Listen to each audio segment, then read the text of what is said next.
In this video, we will be going over 10 things that you should know before playing Jedi Survivor, and that also you can win your own digital copy of the game if you are a subscriber and you follow the steps in the link below, and good luck. Jedi Survivor has an insane amount of customization compared to Fallen Order. Between hairstyles, beards, jackets, shirts, pants, lightsaber hilts, lightsaber colors, lightsaber handles, you can also now customize BD1 from his top, legs, binoculars, paint color, and even just the overall roughness to the character. You can now also unlock colors for your clothes. YouTuber Lunar Squadron released in a video that there are close to 200 new customizations between everything that you can do with all the items in the game. In the game, you'll use the planet Kobo as your home base inside of a town. As you explore the open world of Kobo, you'll unlock new skills, fight new enemies, and unlock new cosmetics. Your base will have plenty of reasons for you to travel back to this time because you'll have merchants, gardens, and other areas that you will unlock as you learn new skills, and this is where you can also customize your character in BD1 in buying new things. As you play the game, you'll run into new characters that will give you side quests around the galaxy, and these characters will either aid you in giving you new skills, cosmetics, rewards, or can even be recruited to head back to Kobo to join the town that you consider your base to interact with. This is something, and when we talk about this, is a very similar setup to Dark Souls. And as you run into these characters, they will head back to your home base to help you out through the game.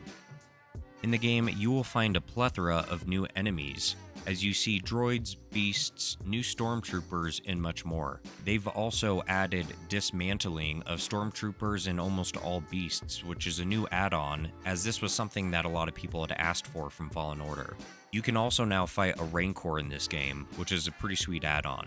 They've also now added battle droids from the movies 1 through 3, so you'll see familiar faces like the B2B series battle droid, the B1 standard battle droid, and hopefully maybe even a separatist battle droid. Along with this, you'll have a variety of different stormtroopers and a new collection of wild beasts to fight against. 3 new features that they're adding to the game are puzzles, fast traveling, and forced tears. The puzzles, in what some people are describing, are very similar to the Zelda Breath of the Wild puzzles, and will include a new fast travel system as you unlock meditation points. The mini-games and puzzles will have rewards at the end consisting of skill points, cosmetics, or potentially other items. On top of adding these puzzles and forced tears, you'll be able to fast travel through these meditation points, which is a huge win for fans of the game series, as this was kind of a troubling thing in the Fallen Order game. The fast travel system, though, will not always work at certain times because they want you to focus on campaign missions and not backtracking too much. As you're in new areas exploring or doing something related to the campaign, your fast traveling will be locked until you get to a certain point, from our understanding. When it comes to gameplay and traversing the land, you'll find blue crystals that will help in health upgrades, skill points, perks, or even powers. The game has added what they are calling perk slots that act as almost passive skills that will help complement your character's build style. There's a total of 25 different perks out there, so there's going to be tons of variety and different types of builds for this game, which is incredibly exciting. As you play through the game at these meditation points, you will be able to change out these perks or passive skills along with even your battle stance, so you can change up your character's build and playstyle throughout the entire game. They've also expanded Cal's traversing speeds by adding mounts and grappling hooks. They've added both a rideable ground mount that you can tame to be able to traverse the lands quicker and access higher than usual spots where you can double jump from the back of your mount and unlock new secret areas. Otherwise, you'll also have a bird mount to help you travel longer distances quicker, but you will lose altitude as you ride it, so you will need to be careful where you choose to fly to. Lastly, on top of the same features that they had in the previous game of wall running, they've now also added a grappling hook, so you can reach higher areas and will be indicated on screen so you know not to miss it. Included in this, they've updated the HUD system where now you can preemptively see areas that you haven't discovered yet to make sure that you don't miss anything, since this is now a larger game than what Fallen Order was. Cal now also has some new friends to help him through his journey, and one in particular that we've seen is a bounty hunter that shows us what almost looks like a team takedown ability. We only received a small glimpse of this in the recent trailer, so we hope to find out more, but from what we saw, if this is a continued theme throughout the game, this could add a whole new element into how you build your character, knowing that you have an ally at your side through parts of the game. One of the newest and most exciting changes that they're making to the game is Cal will now have 5 stances to choose from throughout the gameplay, and you can modify or change these at any point in time.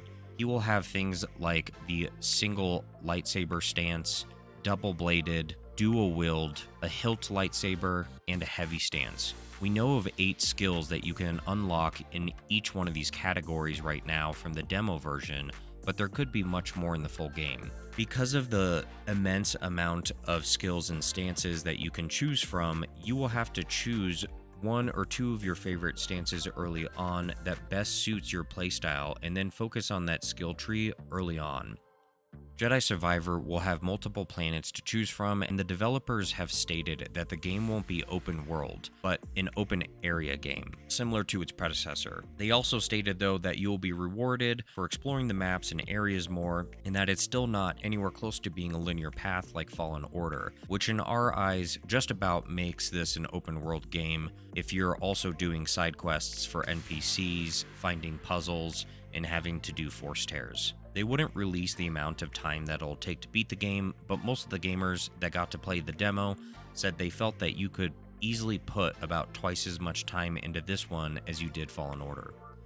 Last but not least, Respawn is releasing Survivor 1 month late from its original due date, but this was in order to take advantage of the new gaming consoles PS5 and the new Xbox console, as this game has been in development for a while.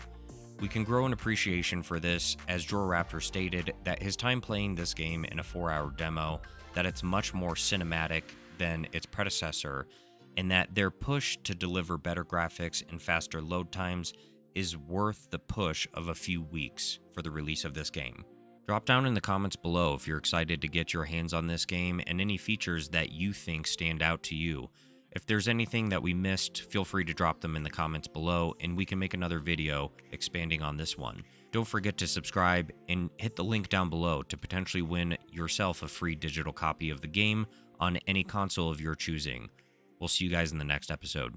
Peace.